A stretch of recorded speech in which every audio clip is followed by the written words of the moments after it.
Good morning. Nice to be here, and thank you, Phil, for inviting me. I go to First Presbyterian Church of Berkeley, have been there for the last 15 years or so with my husband, and you'll see a little baby in the back. I've been practicing immigration law for the last 10 years.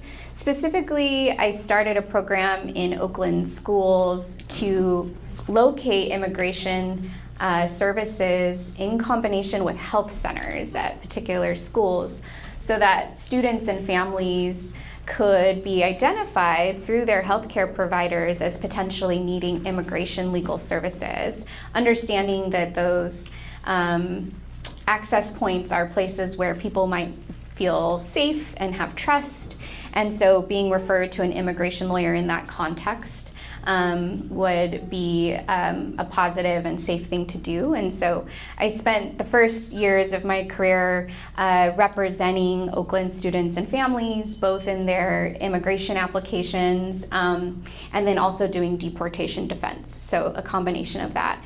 And over time, we grew the program. We also, at East Bay Community Law Center, they represent UC Berkeley students. There's about 500 undocumented students at UC Berkeley. In addition to expanding the program to include California community colleges.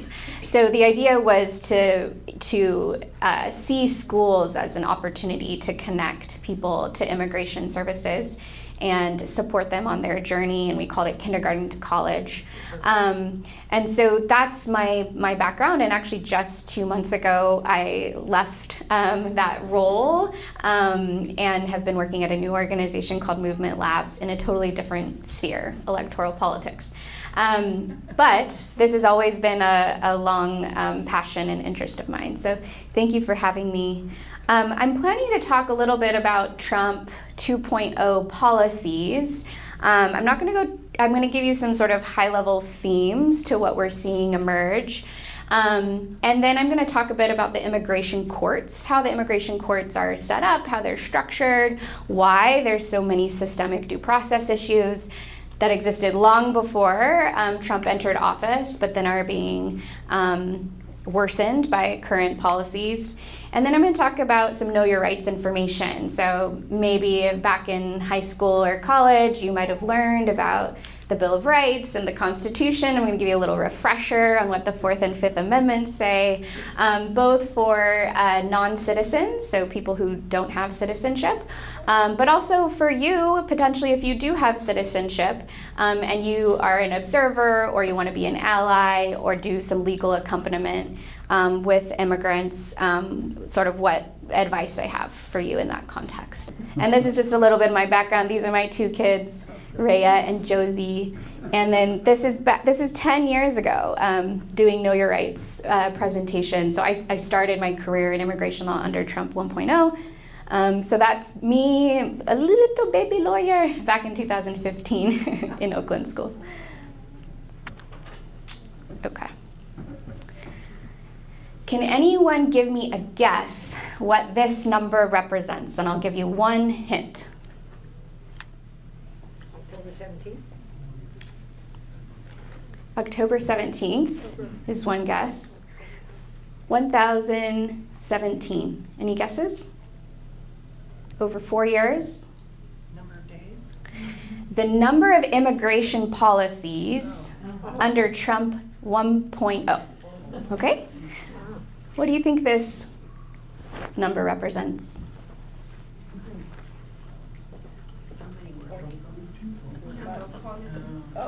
The number of immigration policies since Trump took office 4 months ago, right?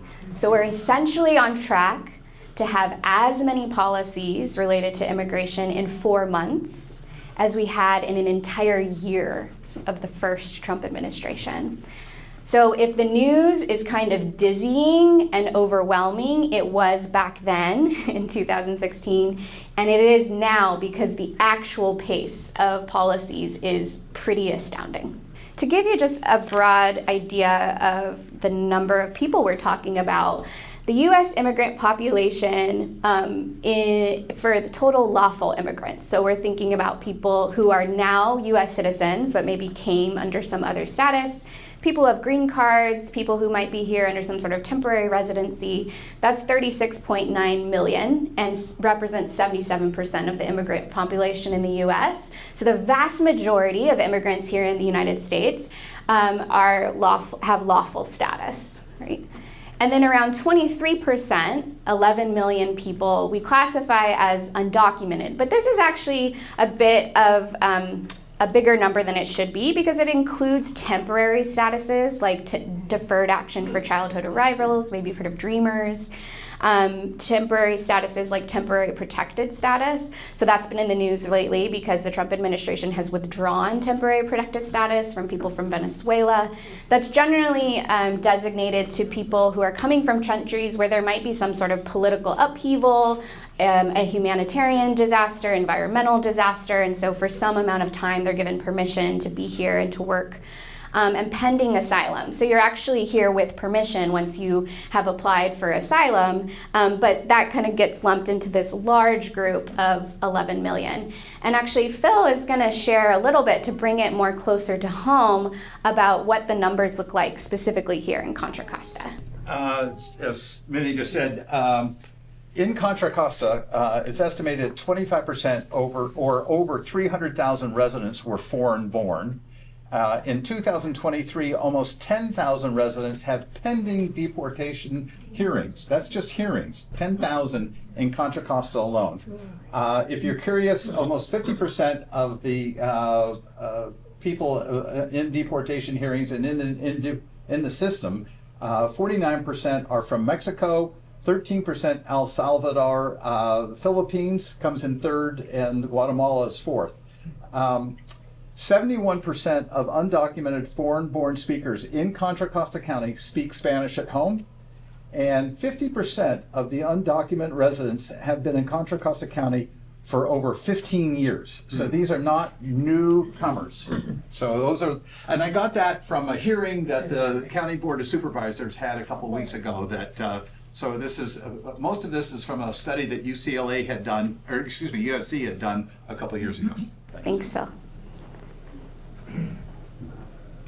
All right, I'm going to talk about just a sampling of policies under Trump 2.0, and there is a project out of Stanford called the Immigration Policy Tracking Project, where they actually keep a full list under 1.0, 2.0 that you can review if you're interested. And so some of this is from there, and some of it is just from sort of my analysis of what's going on here. So one thing I want to point out is that this was true under 1.0. It's true again that there's actually a larger emphasis on restricting all forms of immigration. So there's a lot of focus on the southern border, there's a lot of focus on undocumented immigrants, on newcomers, but actually the policy of this administration is to restrict all forms of immigration, whether legal or not. And so what that's looked like is you've seen a lot of news focused on international students, right? Speech censorship or pretexts saying that people's activism is anti-Semitic. A really big focus on international students that actually is quite distinct from last time around. But again, curtailing legal immigration, right? These are people who have already been through a vetting process, were allowed to come here, are doing research or studying at our institutions. Refugees and asylees, so refugee processing, so people who are applying to come to the US, who are in their country of origin at the time that they apply, has been completely paused, right? Asylum, so people who have already been granted asylum status, so they've already been approved, they've gone through a long process, maybe before a judge, maybe before an asylum officer. They've already been approved for status, but all green card processing has stopped for those people.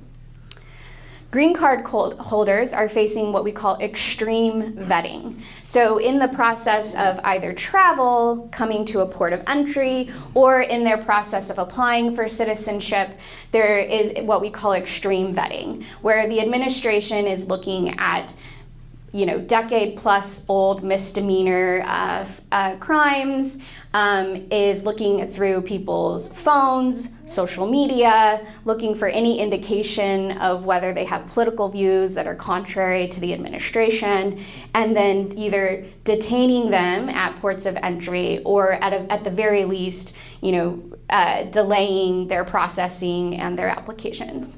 And then, as we know, we've seen U.S. citizen, particularly U.S. citizen children, deported with their parents without due process. Another attribute of the policies that are happening here is the immigration policy, why it swings so heavily from administration to administration, no matter if it's the Democrat or Republican, is that immigration law is enforced by the executive branch, right, that flows down from the president. So that means that the enforcement and the details of enforcement come from the executive branch. And the implementation details, even if it's the same law on the books, matter dramatically for the actual effect on the way that immigration law is carried out. So to give you an example, and the larger effort, right, is to bypass Congress. And one particular way of doing that is to weaponize bureaucracy. And what I mean by weaponizing bureaucracy is things like you're applying for some sort of legal status and you get 3 letters asking for documents that you've already submitted. And so then you have to submit them again, and then that delays the process. Then you have to submit them again, and then that delays the process. There's the NA policy, which is that every single box on perhaps a 20-page form, if it doesn't apply to you, you have to write NA. Even if it says, don't fill this out, if it doesn't apply to you, if you don't write NA, they'll reject your form. Okay, so then you have to start again. Longer forms, so the family petition that exists, like if you're petitioning for a spouse or a child, started at 2 pages when Trump took office. It's now 12. Shorter validity periods for work authorization. So work authorization, you might be granted it for 2 years, let's say. Well, they've either taken away that benefit of being able to work while you're waiting for your application to be processed, or they've made it much shorter, so then you have to renew it time and time again, and that's costly, and it takes time, and then also it increases processing delays. So these all seem sort of like benign administrative things, but in their totality, it's actually a really strategic and intentional way to make the bureaucracy of the system as it exists contribute to this larger intention to have a broad national policy of restrictionist immigration policy. The next thing I wanted to talk about is it's more of a rhetorical but a very foundational aspect of this administration, which is to dehumanize immigrants broadly and to often falsely claim that if you are an immigrant, you are a criminal. And so there's often elements, you probably remember back from 2015, it actually is from his President Trump's opening speech when he was announcing his candidacy, right? That's the infamous quote about they're not bringing their good people. I'm not going to say the full quote, right? But they're bringing people who are bringing drugs and who are committing crimes, and Mexico's not sending their best, right? And probably also from the Middle East and probably from other parts of Latin America, it's bad people who are coming across the border, right? Well, that's been a central attribute of the justification for these policies over the entirety of the administration. And not only is it cruel, right, to generalize entire groups of people, and I think especially as Christians, I was reflecting on the opening this morning,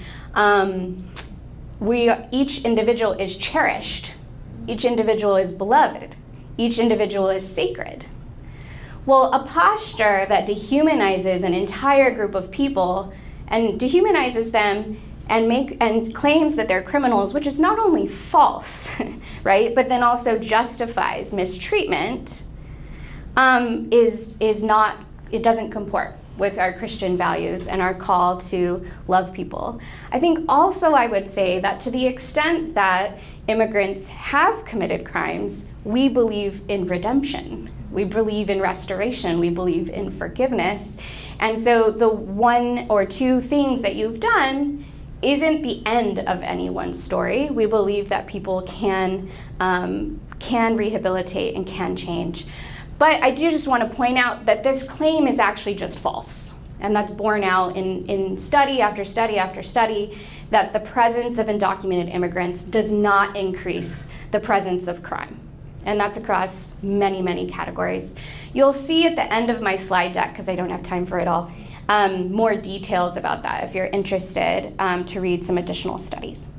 And then lastly, I just want to talk about that part of the approach to immigration policy is just the expansion of ICE enforcement. And that's happening in a variety of ways. It's enlisting non-immigration federal agencies, the IRS, the Social Security Administration, the US Postal Service, to participate in immigration enforcement. It's also increasing cooperation agreements with state law enforcement to enact these policies. It's litigating and suing sanctuary cities for their policies and postures. It's tying federal funds of any kind to cooperation with ICE. My brother works for the Department of Transportation in another state, and he just got a track changes document that ties funds for transportation. You have to agree to a blanket statement that your state will cooperate with ICE enforcement in order to receive these transportation funds.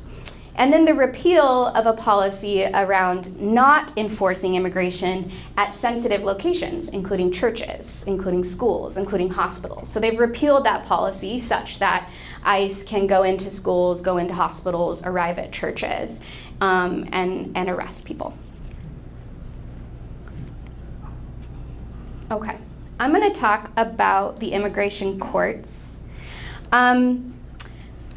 So a couple of things to understand about our immigration courts is that these are administrative law courts overseen by the Department of Justice. The Department of Justice is under the executive branch, so therefore the immigration courts ultimately are under the authority of the president, which means that they do not have judicial independence. These are not federal three courts as imagined by the Constitution. There's no right to an attorney. You can pay privately for an attorney or hope to find a free or low-cost one, but even children don't have guarantee of representation. So it's not like our public defender system in criminal court. In deportation court and proceedings, there's no right to an attorney, the one exception being for people who are deemed mentally incompetent. So to just give you a sense of the percentage of people represented by an attorney for all pending cases, and this is just sort of a sampling of states, you see like the highest on the left is Hawaii at 84.8%. The lowest on the right is Idaho, 13.7%. So the rates of representation vary dramatically across the country, and representation is one of course, one can imagine, one of the biggest components of whether you might win your case. The outcomes are also highly contingent on the particular location where you're located in the country and also the judge that you're in front of. In one of my cases back in 2016, a judge said to my client, the best thing you can do for your case is to get out of my court. And that was because he understood that his rate of approval was so extremely low that it was indeed true that getting out of his court mattered a lot for whether my client was going to have a chance. So asylum cases approved since 2010 in San Francisco, 68%. Houston, 9%. Yes. Right? So this isn't about the factual merit of a case. When you have that big of a discrepancy, right, there's other things going on that explain. And so I just want to give you an idea of how the immigration courts are marked by a systemic lack of due process and structural issues. In San Francisco, even, an asylum approval rate by judge at lowest, 8.4, at highest, 98.7. Right? That can't all be explained by the merit of the case, right? So we have a highly politicized structure in our immigration courts. I also wanted to talk a little bit about, because there's often a common refrain of like, you need to do it legally, you need to go get in line, there's a proper way to do this. And one of the issues, among many, is that we have this extreme backlog. So in the immigration courts themselves, there's 3.6 million cases that are currently pending. 2 million of those are asylum cases. And in addition to the fact that we have this backlog already, we've seen actions by the Trump administration back in February. 20 immigration judges who had already been hired, vetted, gone through the process, were fired without explanation. And I think we can imagine that it was politically motivated, given the timing, those people had been hired under the Biden administration. So processing times, so the average wait time for a final decision for someone who perhaps was detained at the border and then released, 2.5 years. But my last asylum case, she was waiting for 10 years. So the average, there's extremes on either end. And I can't go through this because of time, but just to give you a sense of some of the timelines around processing, I think sometimes people don't realize, like for example, for affirmative asylum. So you're not in deportation proceedings, but you're applying for asylum. That can be anywhere from 6 months to 10 years. So these aren't necessarily processes that allow you to live your life, right? And to make decisions that are gonna work for you and your family. I'm gonna move into a Know Your Rights section. And one thing I wanna just say up front, and this is confusing, I think, to people who are navigating the deportation system, but also probably to us, is that the immigration court is a completely separate and independent entity from ICE, which does immigration enforcement. You can think of them as the police of the immigration apparatus in our country.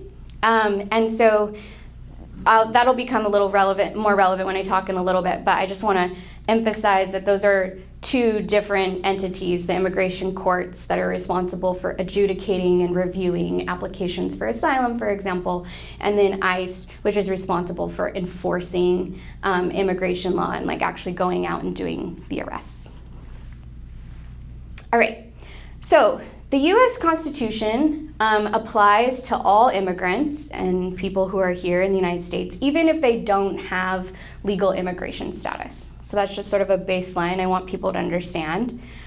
There's no carve out, like if you're not a citizen, then the US Constitution doesn't apply.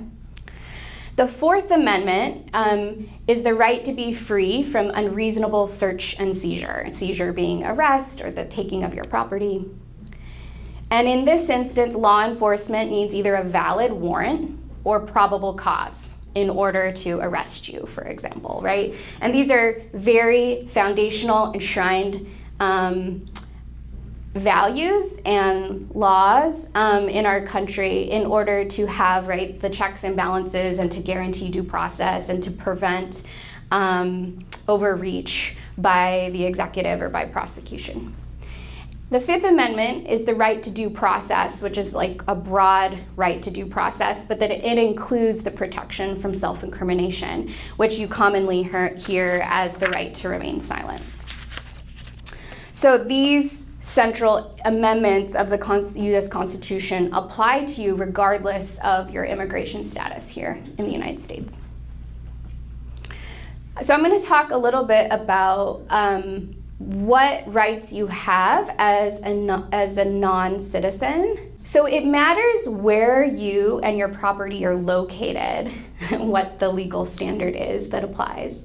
But generally speaking, and this makes sense, right? If you're in a private space, like your home, you have more protection. And if you're in a public space, walking on the street, driving your car, there's a somewhat lower standard. But regardless, there are standards that exist and what ICE needs to comport with in order to arrest you, ask you questions, etc. So in the privacy of your home, for example, ICE needs a warrant, and we'll talk a little bit about what constitutes a warrant, from a judge. So a judge has to actually sign off, or your consent. They largely operate on consent. They almost never have a warrant signed by a judge. And so through the use of intimidation, harassment, understandably, people, when they encounter ICE, feel like they need to comply, give information, cooperate. They mostly operate on consent. But whether that consent is voluntary given is often not, given the circumstances. And then in public, ICE only needs what's called reasonable suspicion to make an arrest. So if they're walking along the street, they have to be able to articulate a reason why they think you might be undocumented, and then to stop you and start to ask you questions. So the point for people who aren't citizens is that if you're at home, you don't open the door, because that can, even though it shouldn't, just opening the door shouldn't in and of itself be consent, right? The best thing is to not open the door, and then to demand a warrant, because that's what you're legally entitled to do. Have you passed this information by a judge who has said, you know what, yes, I agree, there's reason to think that this person should be arrested or their house should be searched. So you can ask for that warrant, and the best thing is to have someone like slip it under the door or hold it up to a window so someone can review it, because as soon as that door opens, often there's just a push to enter, right? And so opening the door can really lead to an escalation of the situation. And so the idea is to request a warrant, to not offer information or give documents, but also not to, of course, not to lie or give any false information. This is what is a sort of sample difference between a judicial warrant and an ICE warrant. Oftentimes, well, like 100% of the time, almost, ICE has this type of warrant, which is not a judicial warrant. It's an administrative document that they hold, signed by an ICE officer. And on the left is, you see it's issued by a court. It's going to have the signature and name of the judge. It's also going to have some detailed information about like who's being arrested, identifying information, or maybe the property to be searched, and some details around that.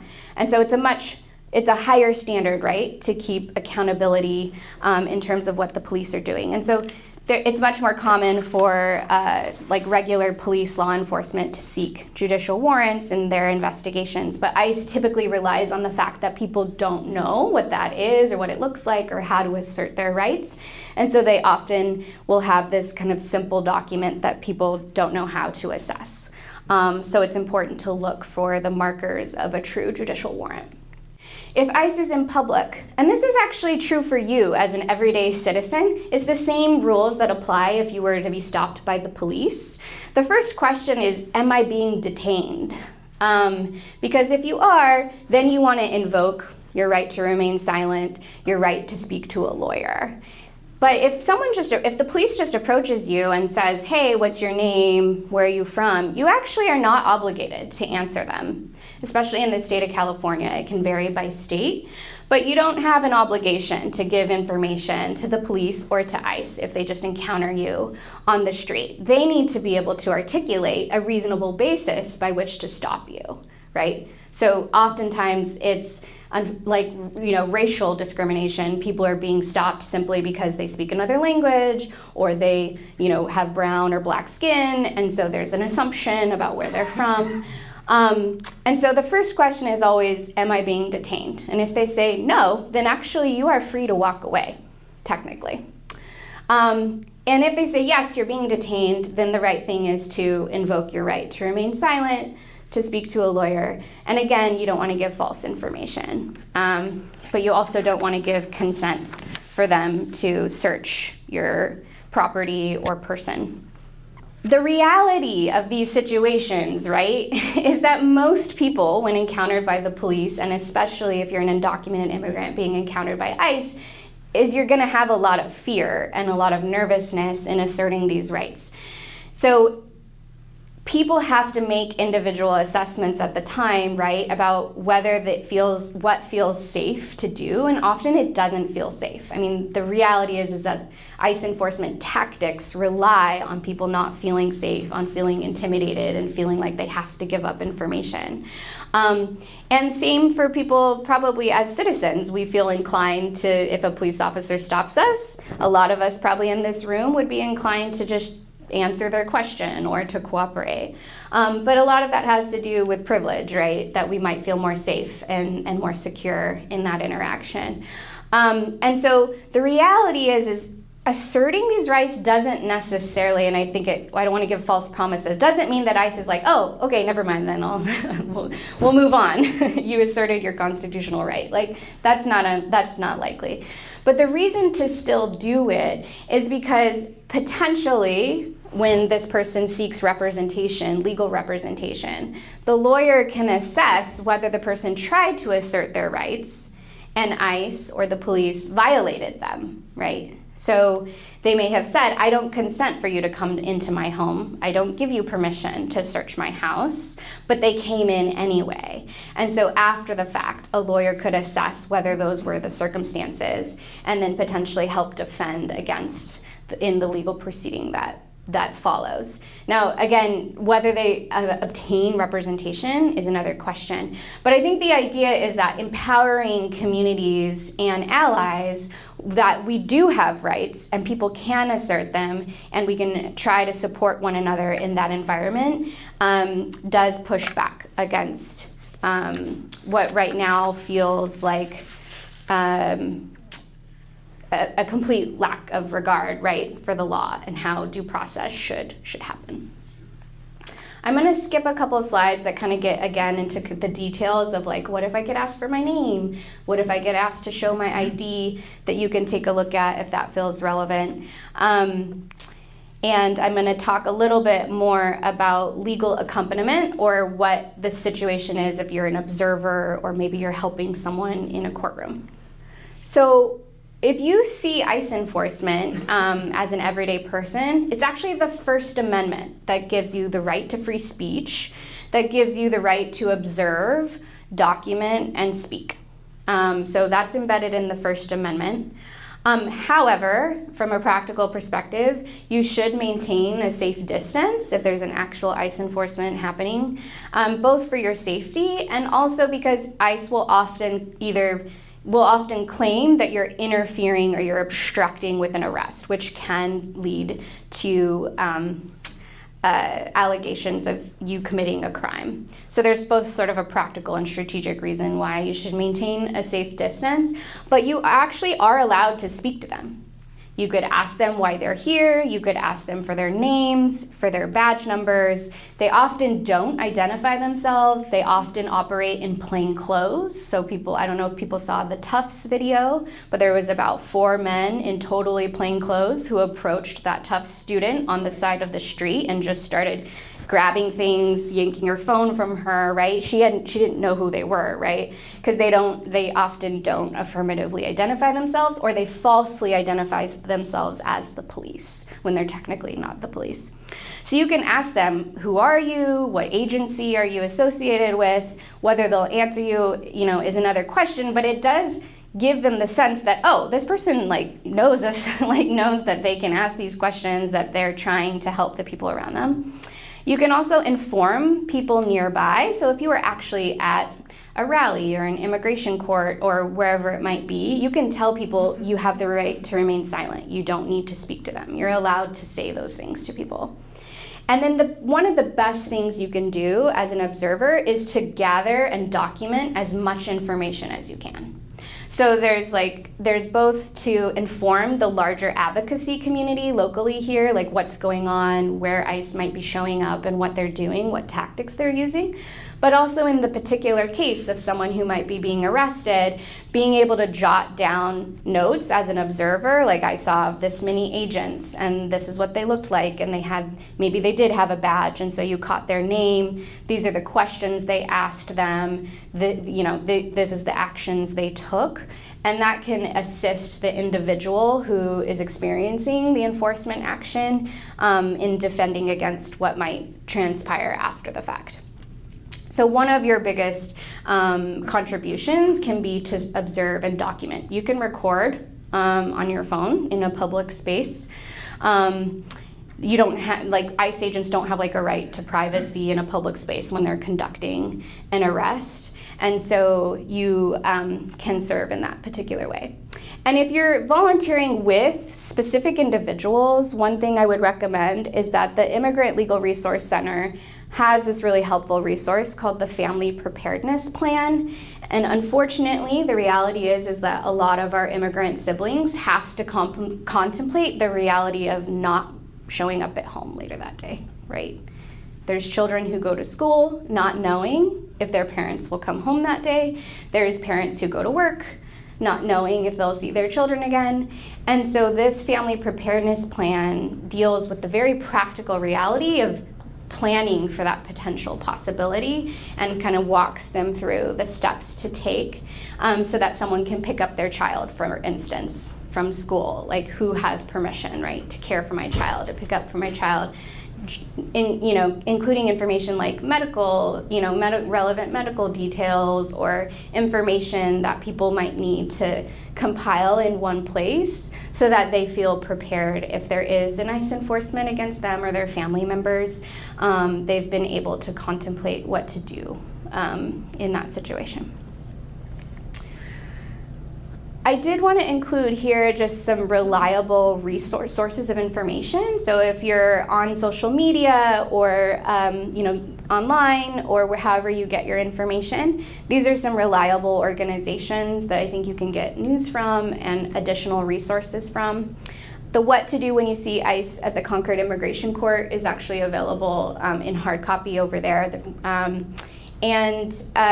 These are the ICE activity hotlines for Alameda County and Contra Costa County, so you could just put those in your phone now, and you'll have those phone numbers available if you observe ICE in the community and you want to either assist a particular individual by alerting the hotline or if you don't know the particular individuals involved, just alerting. These are staffed by lawyers and other legal advocates, community advocates who can help respond, and then also it helps to understand like what the trends are and what the current information is.